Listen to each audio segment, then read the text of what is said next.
Hello dear, इस video में पढ़ेंगे प्रकाश का प्रवर्तन reflection of light lecture number 14। आज जो हम पढ़ने वाले हैं प्रकाश के प्रवर्तन का लेक्चर नंबर 14 पढ़ने वाले हैं। ठीक है, आज का जो हमारा टॉपिक है वो सिद्ध करना है, प्रूफ करना है F बराबर R/2। ठीक है, देखिए इस क्वेश्चन को कई तरीके से पूछा जा सकता है। जैसे सिद्ध करें गोलीय दर्पण में फोकस दूरी उसकी वक्ता त्रिज्या के आधी होती है। अब गोलीय दर्पण है तो गोलीय दर्पण में उत्तल दर्पण भी आ जाएगा और अवतल दर्पण भी आएगा। ठीक है, तो हम उत्तल दर्पण में भी प्रूफ कर सकते हैं और अवतल दर्पण में भी। ठीक है, इसी क्वेश्चन को और भी पूछा जा सकता है। जैसे सिद्ध करें F बराबर R/2। ठीक है, सिद्ध करें F बराबर R/2 ऐसे पूछा जा सकता है। या और भी पूछा जा सकता है जैसे कि गोलीय दर्पण में फोकस दूरी और वक्ता त्रिज्या में संबंध स्थापित करें या संबंध ज्ञात करें। ठीक है, तो इस तरीके से जो है इस क्वेश्चन को पूछा जा सकता है। ठीक है, अब देखिए इस क्वेश्चन को पूछा जाएगा तो ये क्वेश्चन कितने मार्क्स में पूछा जाता है? ये जो क्वेश्चन पूछा जाता है ये 6 मार्क्स का पूछा जाता है। ठीक है, ये दीर्घ उत्तरीय क्वेश्चन है, लॉन्ग क्वेश्चन आंसर है। ठीक है, तो 6 नंबर का प्रश्न है, तो इसको बनाने के लिए जो है हमारा एक एक स्टेप सही होना चाहिए और सुटेबल तरीके से जो है स्टेप बाय स्टेप बना रहना चाहिए। ठीक है, अब देखिए इसमें सबसे पहले तो ये हमको दे दिया जाएगा प्रश्न।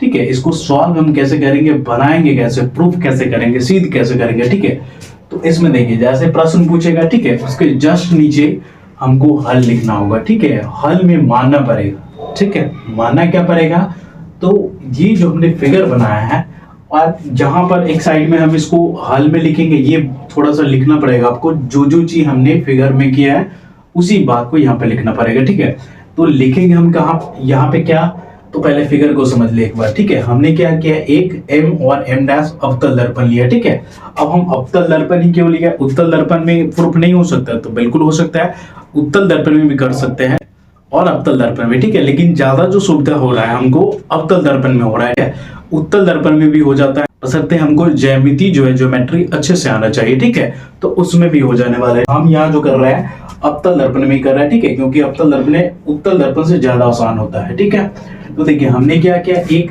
M और M' अवतल दर्पण लिया है। ठीक है, ये इसका मुख्य अक्ष हो गया, ये इसका ध्रुव हो गया P, इसके जो है ये वाला जो है गोला हमारा इधर बन रहा है, तो ये इसका वक्ता केंद्र हो गया और इसके आधा पे फोकस हो गया F। ठीक है, उसके बाद हमने क्या किया, एक किरण को जो है एक मुख्य अक्ष के समांतर आपतित कराया है। मुख्य अक्ष के समांतर AB जो किरण है वो आपतित हो रही। अब हमने पढ़ रखा है कि अगर कोई भी किरण मुख्य अक्ष के समांतर आपतित होती है तो दर्पण से टकराने के बाद वो फोकस से होकर के गुजर जाती है, फोकस से होकर के गुजर जाती है। ठीक है, ये जो किरण है दर्पण से टकराने के बाद फोकस से होकर के गुजर गई। ठीक है, अब देखिए इसमें जो है ये ध्रुव से लेकर के फोकस के बीच की दूरी फोकस दूरी होता है और फोकस दूरी को हम f से सूचित करते हैं। तो ये हमारा फोकस दूरी हो गई। ठीक है, ध्रुव से लेकर के ये वक्ता केंद्र है। ठीक है, तो ध्रुव से लेकर के वक्ता केंद्र के बीच जो दूरी होती है उसको हम कहते हैं वक्ता त्रिज्या। ठीक है, और वक्ता त्रिज्या को R से सूचित किया जाता है। ठीक है, इस R को कैपिटल R या हम इसको स्मॉल r से भी सूचित कर सकते हैं। ठीक है, वक्ता त्रिज्या को दोनों R से सूचित किया जाता है। इसी बात को यहाँ पे लिखना पड़ेगा। ठीक है, हमने यहाँ पे डॉटेड डॉटेड लाइन छोड़ दिया है, इसका मतलब है इसमें जगह उतना ज्यादा था नहीं, इसलिए हम लिखे, हम इसको बोल रहे हैं, आप उसको नोट कर सकते हैं। ठीक है, हल में क्या लिखना है, जैसे इसके नीचे हल लिखना है। ठीक है, माना कि M' एक अवतल दर्पण है जिसमें फोकस दूरी को f से, ठीक है, फोकस दूरी को f से तथा वक्ता त्रिज्या को कैपिटल R से सूचित किया गया है। इतना लिख देंगे। माना कि M' एक अवतल दर्पण है जिसमें फोकस दूरी को f से वक्ता त्रिज्या को कैपिटल R से सूचित किया गया है। इसमें मुख्य CP के समांतर एक किरण AB आपतित हो रही है। इसमें मुख्य अक्ष CP के समांतर AB किरण आपतित होती है जो दर्पण से परावर्तन के बाद फोकस से होकर के गुजरती है। इसमें मुख्य CP के समांतर एक किरण AB आपतित होती है जो दर्पण से परावर्तन के बाद फोकस से होकर के गुजरती है। ठीक है, फोकस से होकर के गुजरती है, तो सिद्ध करना है F बराबर R/2। इस बात को यहाँ पे लिख देना है। ठीक है, लास्ट में लिखना है सिद्ध करना है F बराबर R/2। इतना लिखने के बाद हम उसके जस्ट नीचे रचना लेंगे। ठीक, उसके ये इधर इस साइड हम इस बात को लिखेंगे और इधर में बगल में सेम इसी तरह से हमारा फिगर होना चाहिए, ठीक है। जैसे हमने फिगर बनाया सेम इसी तरह से फिगर बनाना होगा, ठीक है। उसके बाद हमने क्या लिखेंगे उसके नीचे रचना, ठीक है। रचना में क्या लिखे, सी से सीबी लंब बी पर डाला, सी से सीबी लंब बी पर डाला। अब ध्यान से देखिए, ये हमारा सी है और बी यहां पर है, ये जो है लंब डाला गया किस पे, बी पर। अब आप लोग सोच रहे हैं कि ये लंब कैसे हो सकता है, यहाँ पे 90 डिग्री का एंगल तो बन ही नहीं रहा है, फिर ये लंब कैसे है, ठीक है। ध्यान से देखिए, हमने पढ़ा है कि अगर कोई भी किरण वक्ता केंद्र की दिशा में आपतित होती है तो वो दर्पण पर लंब होती है, ठीक है। या वक्ता त्रिज्या जो होगा गोलीय दर्पण पर लंब होती है, ठीक है। यहाँ से ध्यान से देखिए, जो ये त्रिज्या है उतना ही त्रिज्या ये भी है ना। जो लंबाई ये है वही लंबाई ये है, तो ये हमारा वक्ता त्रिज्या हो रहा है। वक्ता त्रिज्या दर्पण पर लंब होती है, ठीक है। तो ये जो है इस हिसाब से ये हमारा लंब हो गया, सी से सीबी लंब किस पे डाल दिए, बी पर डाल दिए, ठीक है। उसी बात को हमने रचना में लिखना है, सी से सीबी लंब बी पर डाला, ठीक है। ये पॉइंट क्लियर। उसके बाद उसके जस्ट नीचे हम लिखेंगे अब प्रमाण। क्या लिखेंगे, प्रमाण। प्रमाण में क्या लिखना है, तो जहां, ठीक है, यहाँ पे हम चूंकि भी लिख सकते हैं, जहां ए बी समांतर, A B parallel C P, A B समांतर सी पी। अब ध्यान से देखिए, ये हमारा ए बी किरण है, एक किसके समांतर है, सी पी, मुख्य अक्ष के समांतर है। इसी बात को लिखा, ए बी समांतर क्या है, सी पी, ठीक है। उसके बाद अब ध्यान से देखिए, अब इसमें लिखेंगे इसीलिए, ठीक है। ध्यान से देखिए, A B C, angle A B C, ठीक है, कोण ए बी सी, ए बी सी, जी वाला जो कोण है, ठीक है, बराबर है किसके, बी सी एफ के, बी सी एफ से, ठीक है। बी सी एफ इस कोण की बात कर रहा है, ये कोण जो है किस कोण के बराबर है, इस कोण के बराबर है। अभी कैसे बराबर है, तो ये हमने ज्योमेट्री में पढ़ा है एकांतर कोण से, ठीक है। दो अगर कोई भी रेखा रहती है, ठीक है, तीसरी रेखा इसको प्रतिच्छेद करती है, तो ये जो कोण होता है इस कोण के बराबर होता है एकांतर कोण से, और ये जो कोण होता है इस कोण के बराबर होता है एकांतर कोण से, ठीक है। तो ये कोण जो है इस कोण के बराबर, अगर इस लाइन को हम आगे बढ़ा दे तो वैसा ही सेम बन जाएगा, ठीक है। एकांतर कोण से क्या हो गया, ये बराबर हो गया, ठीक है। तथा दूसरा और चेक कीजिए, दूसरा ये वाला देखिए, अगर मान लीजिए ये हमारा आपतित किरण है, ये परावर्तित किरण है, और ये क्या है, अभिलंब है, तो आपतित किरण और अभिलंब के मिलने से हमारा जो कोण बनता है वो कोण आई होता है, ठीक है। और परावर्तित किरण और अभिलंब के मिलने से जो कोण बनता है वो हमारा कोण आर होता है, तो ये जो कोण होगा हो जाएगा हमारा आर हो जाएगा, ठीक है। तो यहां से ध्यान से देखिए, एंगल ए बी सी इस कोण की बात हो रहा है, ठीक है, इस कोण की, ठीक है, बराबर किसके है, एंगल सी बी एफ इस कोण की बात हो रही है, ये कोण इस कोण के क्या है, बराबर है, ठीक है। तो किस नियम से, प्रकाश के परावर्तन के नियम से, ठीक है। इस बात को यहाँ पे लिख भी दिया गया है, प्रकाश के परावर्तन के नियम से, ठीक है। इसको समीकरण 2 मान लिया गया, इसको 1, इसको 2। अब देखिए दोनों समीकरण को अगर हम तुलना करेंगे, कंपेयर करेंगे, ठीक है, तो देखिए ध्यान से, इधर भी एबीसी है और इधर भी एंगल एबीसी है। हमने मैथ के नियम से पढ़ा है कि अगर किसी भी दो समीकरण का जो है एक पक्ष बराबर होता है तो दूसरा पक्ष जो होता है एक दूसरे के बराबर हो जाता है। ये जो है इसका बायां पक्ष बराबर है, तो दायां पक्ष एक दूसरे के बराबर हो जाएगा, ठीक है। तो अब समीकरण 1 और 2 से, ठीक है, ये कोण इस कोण के बराबर हो जाएगा, तो एंगल बीसीएफ बराबर किसके हो गया, सीबीएफ के। बीसीएफ बराबर क्या हो गया, सीबीएफ। इसको समीकरण हमने 3 मान लिया, ठीक है। अब देखिए जहां से हमने फिर से लिखा चुकी, अब देखिए बीसीएफ और एंगल सीबीएफ कौन है, देखिए बीसीएफ इस कोण की बात हो रहा है, ठीक है। दूसरा कोण कौन सा है, सीबीएफ इस कोण की बात हो रहा है, ठीक है। एक कोण ये है और दूसरा कोण ये दोनों कोण जो है आपस में बराबर हो गया। समीकरण 3 से देखेंगे तो ये दोनों कोण क्या है, बराबर है।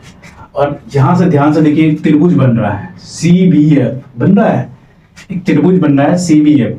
अब इस त्रिभुज में देखिएगा तो दोनों कोण क्या है, बराबर। अब बराबर हुआ है तो इस कोण की जो सामने की भुजा होगी ये, और इस कोण की सामने की भुजा ये क्या हो जाएगा, आपस में बराबर होगा, ठीक है। अब हमने पढ़ा है कि किसी भी त्रिभुज के दो भुजाएं जो है आपस में बराबर हो जाती है तो उस त्रिभुज को हम कहते हैं समद्विबाहु त्रिभुज। क्या कहते हैं, समद्विबाहु त्रिभुज, ठीक है। तो ये जो हमारा त्रिभुज हो गया समद्विबाहु त्रिभुज हो गया, क्योंकि इसके दोनों भुजा क्या हो गया, बराबर हो गया, ठीक है। तो त्रिभुज सीबीएफ जो हमारा है, सीबीएफ जो है हमारा एक समद्विबाहु त्रिभुज हो गया, ठीक है। अब ध्यान से देखिए समद्विबाहु त्रिभुज हुआ तो ये दोनों भुजा क्या हो गया, आपस में बराबर हो गया, ठीक है। सी एफ बराबर क्या हो गया बी एफ, ठीक है, सी एफ बराबर बी एफ, और इसको समीकरण हमने 4 मान लिया, ठीक है। अब देखिए इसमें एगो पॉइंट को जोड़ना है, ठीक है। इसमें लिखा गया है यदि बिंदु बी बिंदु पी के बहुत नजदीक है, यदि बिंदु बी बिंदु पी के बहुत नजदीक हो तो, कहने का मतलब बिंदु बी जो है, ठीक है, ये पी के बहुत नजदीक हो। ये कैसे हो सकता है, देखिए ध्यान से, कि बिंदु बी जो है, कहने का मतलब ये जो पैरेलल जो लाइन गई है, समांतर रेखा, ये बहुत ऊंचाई से नहीं गई हो, ठीक है, ये नीचे से गई हो। अगर ज्यादा ऊपर से चला जाएगा तो टेढ़ा हो जाएगा, ठीक है।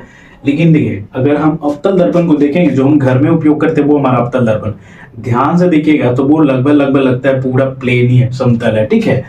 तो अगर बहुत ऊंचाई से जाएगा तो हल्का सा टेढ़ा तो हो ही जाएगा, लेकिन नजदीक से जाएगा तो ये जो है, जब इससे जो है लंब इस पर डाला जाए तो ये डिफरेंस नहीं आया, ठीक है, अंतर यहाँ पे नहीं आया, ठीक है। इसीलिए ज्यादा ऊपर से नहीं ले जाना है, नजदीक से लाएंगे, ठीक है। जब नजदीक से लाएंगे तब जो है, ध्यान से देखिए, यदि बिंदु बी को जो है बिंदु पी के बहुत नजदीक हो तब पी एफ बराबर बी एफ। देखिए पी एफ कौन है, तो पी एफ ये है, ठीक है, फोकस दूरी बराबर क्या हो जाएगा बी एफ के, ठीक है। कहने का मतलब ऐसे अगर हम कर दे, जैसे में तो त्रिभुज नहीं लग रहा है, इसको अगर बहुत ऊपर से नहीं लाए तो ये लगभग ऐसे आएगा कुछ, ठीक है। तो ये भी एक त्रिभुज बन रहा है एक त्रिभुज, ठीक है। तो यहां से जो है पी एफ जो हो जाएगा किसके बराबर हो जाएगा, इसके। अब ये कैसे बराबर हो जाएगा, ध्यान से देखिए, सी एफ बराबर जो है बी एफ है, सी एफ बराबर क्या है, यहाँ पे लिख देते हैं, सी एफ बराबर क्या है, बी एफ है, ठीक है। मान लो इसको समीकरण है, ठीक है, और हमने पढ़ रखा है, ठीक है, कि फोकस जो होता है वक्ता केंद्र का क्या होता है, आधा होता है, ठीक है। इसका मतलब ये दूरी इस दूरी के बराबर है, मतलब सी एफ बराबर क्या है, सी एफ बराबर पी एफ, क्या है, सी एफ बराबर पी एफ, इसको समीकरण 2 मान। अब देखिए ये दोनों बराबर है तो ये इसके बराबर हो जाएगा, मतलब ये लंबाई जो है बी एफ बराबर क्या हो जाएगा, पी एफ। क्लियर है इतना, ये लंबाई इसके बराबर हो जाएगा, ठीक है। और इसी बात को यहाँ पर लिखेंगे, इसको समीकरण 5 माना गया, ठीक है। अब देखिए फिर से जो है समीकरण 4 और 5, ठीक है, समीकरण 4 और 5 से, समीकरण 4 और 5 को देखेंगे तो देखिए ध्यान से, इसके दायां पक्ष क्या है, दायां पक्ष जो है बराबर है, दायां पक्ष बराबर है, ठीक है। तो इसके बायां पक्ष एक दूसरे के बराबर हो जाएगा, ठीक है, अर्थात सी एफ बराबर हो जाएगा पी एफ, ठीक है। अब इसको इधर लिख रहा है, ठीक है, यहां से आप मैनेज कर लीजिएगा, ठीक है। सी एफ बराबर क्या हो जाएगा, ये सी एफ बराबर हो जाएगा पी एफ, ठीक है, समीकरण 4 और 5। तो इधर से हो जाएगा सी एफ बराबर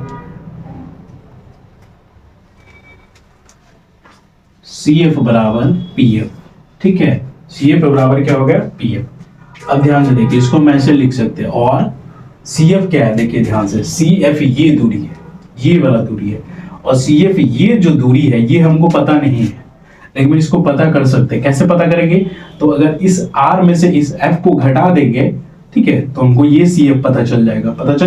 तो आर में से सी एफ, आर को हम क्या लिख सकते हैं, पीसी लिख सकते हैं, आर को हम लिख सकते हैं पीसी, माइनस क्या लिखेंगे, पी एफ एफ, ठीक है, पी एफ बराबर क्या है, पी एफ है, बराबर क्या है, पी एफ है, ठीक है, लिख दिए। अब ध्यान से देखिए, ये जो दो गो पी एफ हो गया, ठीक है, इस पी एफ को जो है एक साइड लिया था, ठीक है। तो यहां से हम इसको लिखेंगे पीसी, अब बराबर क्या हो जाएगा, एक पी एफ पहले से इधर था, एक पी एफ ये वाला जब इधर आएगा तो ये प्लस हो जाएगा पी एफ, ठीक है। जब इस पी एफ को इधर लाएंगे तो प्लस हो जाएगा, ठीक। अब ध्यान से और लिखेंगे, ठीक है। अब देखिए पीसी बराबर क्या हो जाएगा, पीसी बराबर 2pf हो जाएगा, पीसी बराबर 2pf, ठीक है। इसको इधर करते हैं, ठीक है, पीसी बराबर 2pf, ठीक है, सीधा ही रहना चाहिए नीचे की तरफ, ठीक है। जहां पे जगह नहीं था इसीलिए जो है ऐसे लिखा गया, ठीक है। अब ध्यान से देखिए, पीसी बराबर क्या है, 2pf। तो इसको फिर से यहाँ पर और लिखेंगे तो पीसी अब बट्टा क्या हो जाएगा 2, अब बराबर में pf, ये इधर आ जाएगा, pf हो जाएगा। फिर से अगर और लिखेंगे तो पीसी हमारा क्या है, ध्यान से देखिए, पीसी हमारा क्या है, आर है, आर बट्टा क्या हो जाएगा 2, अब बराबर पीएफ क्या है हमारा, एफ है, पीएफ क्या है, एफ है, ठीक है, छोटा एफ है, स्मॉल एफ है, ठीक है, लिख दिए। अब यहाँ से ध्यान से देखिए, तो हमारा जो है सूत्र प्रूफ हो गया, ठीक है। यहाँ से अगर सीधा करेंगे तो इसीलिए हम इसको लिख सकते हैं एफ बराबर आर बाई 2, एफ बराबर आर बाई 2, और ये हमारा क्या हो गया, सूत्र जो है प्रूफ हो गया, ठीक है, सूत्र प्रूफ हो गया, ठीक है। इस तरीके से बनाएंगे तो हमारा एक भी नंबर नहीं कटेगा, ठीक है, सॉलिड नंबर मिलेगा, ठीक है। और ये हमारे लिए बहुत ही इंपॉर्टेंट है किसी भी बोर्ड एग्जाम्स के लिए, ठीक है। तो इसको जैसे हमने बताया उसी तरह से स्टेप बाय स्टेप जो है बनाना है, ठीक है। एक बार इसको स्क्रीनशॉट कर लीजिए अच्छे से, ठीक है, और इसको प्रैक्टिस कीजिए। ये बहुत इंपॉर्टेंट है, हमने अच्छे से समझाया, अगर समझ में नहीं है तो 2-3 बार देखिए, ठीक है। और ये आपको सबसे बेहतर तरीके से समझाया गया है, ठीक है। इसको स्क्रीनशॉट ले लीजिए। अब हम पढ़ने वाले हैं इसके अगला जो हमारा नेक्स्ट टॉपिक होने वाला है दर्पण सूत्र, ठीक है। दर्पण सूत्र जो है बहुत इंपॉर्टेंट है, जितने भी न्यूमेरिकल है वो सब उसी से सॉल्व होता है, ठीक है, और इससे, ठीक है। तो अगला वीडियो जो है हमारा वो है, इसके बाद हम न्यूमेरिकल कराएंगे, क्वेश्चन आंसर सहित कराएंगे।